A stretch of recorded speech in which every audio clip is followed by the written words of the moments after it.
We've been uniformly impressed by Genesis' impressive SUVs, but when we think about off-roading, the luxury division of Hyundai Motor Company is not exactly the first brand that springs to mind. Genesis, it seems, wants to change that perception with the X Gran Equator Concept.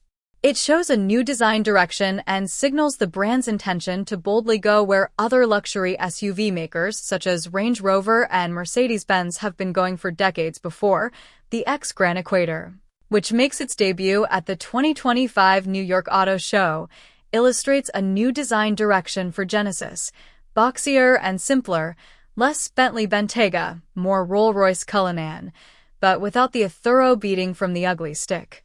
And with a hint of the Scout Traveler and the old racing sneaker. Infiniti FX.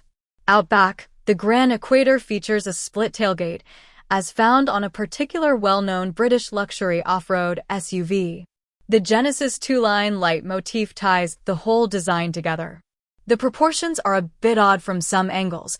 The greenhouse looks like it came from an SUV one size smaller than the rest, and viewed from the side it looks a bit like a Range Rover Sport immersed in a bathtub.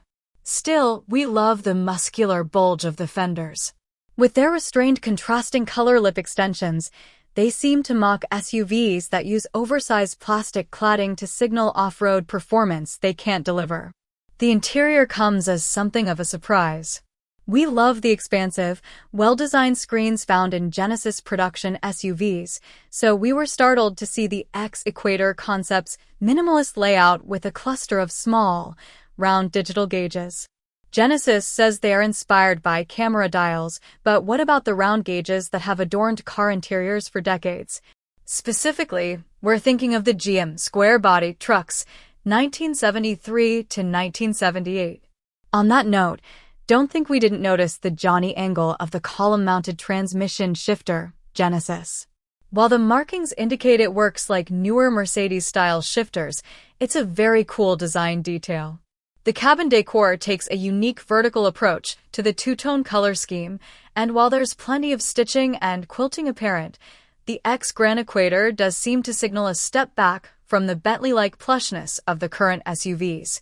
Not that we mind such frippery in the slightest, we love it, actually, but we see the wisdom of changing direction before the cars become a parody of themselves. A four-pane sunroof illuminates the interior, which is also festooned with innovative modular storage. You'll note the proliferation of boxes and bottles in the photos. Interestingly enough, Genesis has made no mention of a powertrain. Most recent concepts have boasted, supposed, electric powertrains, though we might speculate that the X Gran Equator's long hood was indicative of internal combustion power, perhaps a sign that Genesis will develop a straight-six engine. And how cool would that be? Alas, Genesis is saying nothing at all about what might make a speculative off-road-ready Genesis SUV go, and given the current regulatory environment, keeping mum is arguably the smart move. After its debut at the 2025 New York Auto Show, the X Gran Equator Concept will move to the Genesis house in Manhattan, where it will be on display until July. Will you see a production version at your friendly neighborhood Genesis showroom? It's unlikely the X Gran Equator as shown here will enter production, though Genesis says we'll see some elements of the concept car, such as the split tailgate and integrated roof rails, in upcoming products. It's likely that the X Gran Equator is a preview of what Genesis SUVs will look like in 3 or 4 years' time, as well as a warning shot over Range Rover's bow. A production model based on the X Gran Equator would be just fine with us.